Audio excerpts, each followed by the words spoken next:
Macedonia, home of Alexander the Great, perhaps the greatest conqueror the world has ever known. Though scorned by ancient Greeks as barbarians and long neglected by scholars, the ancient Macedonians are now being recognized as a people of wealth and sophistication. Their royal tombs have yielded staggering works of art, gold and silver, and enduring riddles about the genius behind Alexander's greatness. But to the people of Athens, the setting for Greece's golden age, the Macedonians who produced Alexander were not Greek at all.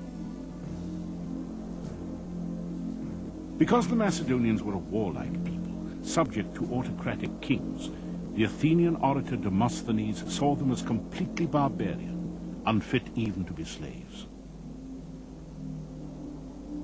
The rise of the Macedonians was once viewed by historians as a depressing postscript to the glory that was Greece. Historian Eugene Borza has specialized in the culture of ancient Macedon. What we know about the Macedonians are primarily from Greek sources, or traditions derived from the Greek sources, and therefore we have a skewed view of them depending upon the views of people who were largely their enemies in antiquity. Greeks, after all, lived in city-states, the way Greeks thought proper civilized people should live, whereas the Macedonians lived under what the Greeks considered to be a primitive and highly authoritarian monarchy. At the site of Macedonia's royal palace in Vigina, archaeologist Stella Druho explains. Η Μακεδονία κυβερνάται από βασιλείς, είναι ένα βασίλειο. Macedonia was ruled by kings. It was a kingdom. Athens had democracy, a great achievement of the Greek civilization. Demosthenes defended democracy versus monarchy, the Macedonian political system.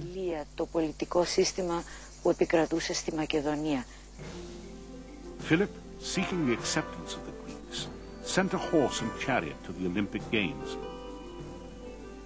and invited the great poets and scholars of Greece, such as Aristotle, to the Macedonian capital at Pella. But the Greeks, influenced by the orator Demosthenes, continued to see Philip as a tyrant, a hard-drinking lecher, and a barbarian who had no right to claim the mantle of Greece. From his Olympian kingdom, stung by rejection, Philip would bring the disrespectful Greeks to bay.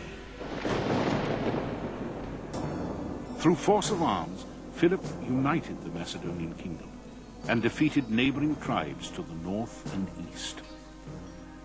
His infantry took up a revolutionary weapon, the sarissa. This spear, nearly twice as long as the Greek spears, kept the enemy almost hopelessly at bay.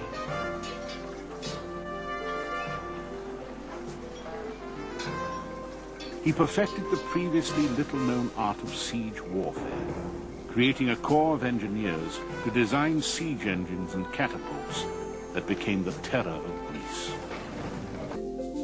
Artifacts uncovered at Pella are ample proof of a rich Macedonian culture.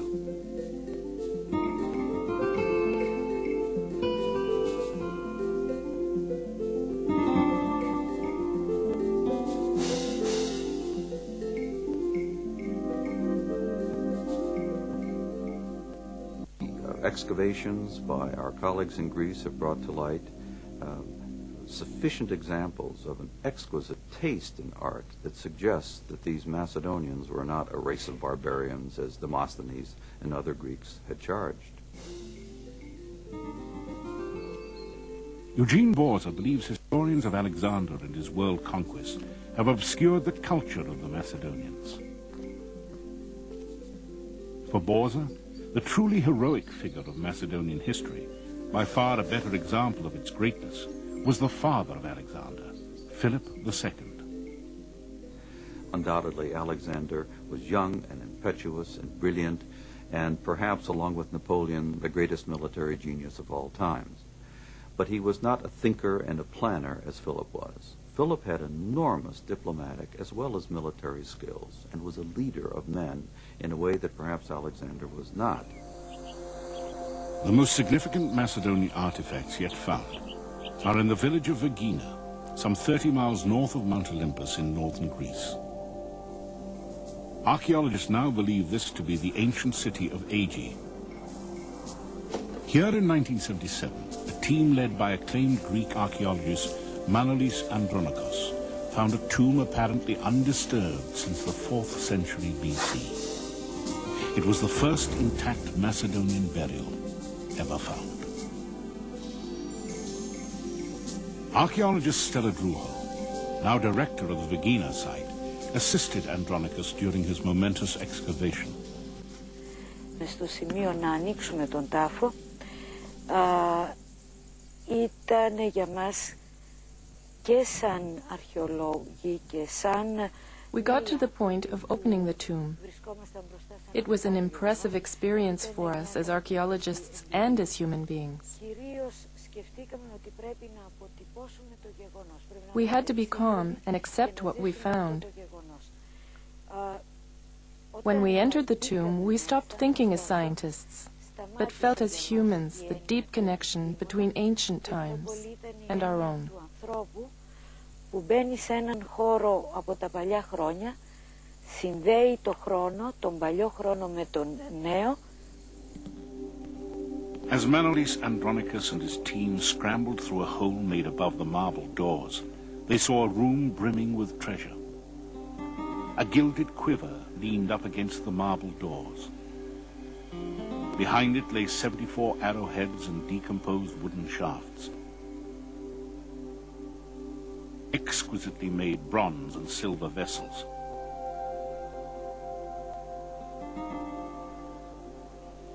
Swords and armor trimmed in gold.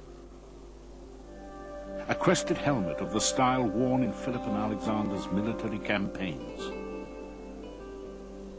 And scattered bits of gold, leather and ivory that after 5 years of painstaking reconstruction would prove to be a beautiful ceremonial shield. But the best was yet to come. Against one wall was a solid gold casket bearing the emblem of the Macedonian royal house, a sunburst. Inside were the bones of royalty. Nearby, an exquisite gold-foiled wreath, the heaviest ever discovered. Some of its 313 golden oak leaves showed signs of scorching. Perhaps it was a crown for the monarch during his cremation.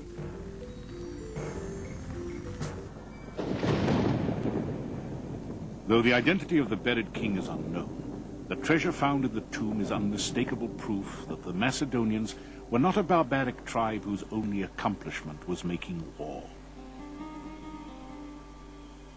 Whether done by indigenous Macedonian craftsmen or by Greeks and others working in Macedonia or imported from elsewhere, there's nothing else quite like it anywhere in the ancient world.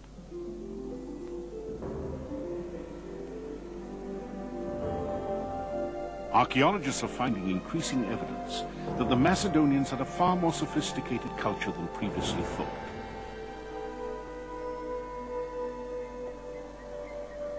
But they are also exposing a civilization beset by tragedy. But Alexander would take his father's place as the immortalized conqueror of the world. Alexander would never return to his native Macedonia. Having completed his conquest, he died in Babylon at the age of 32. His mysterious death came after a long bout of alcoholic revelry. Some have suggested he was poisoned. In the meantime, his campaign had exhausted the resources of his people. Macedonia would fall prey to waves of political corruption and intrigue. Its golden age was over. Ironically, Alexander, regarded by many Greeks as barbaric, would be the means by which Greek culture would spread throughout the world. He would establish cities bearing his name, many to become centers of learning where Greek civilization would be kept alive, overshadowing the culture of Macedonia.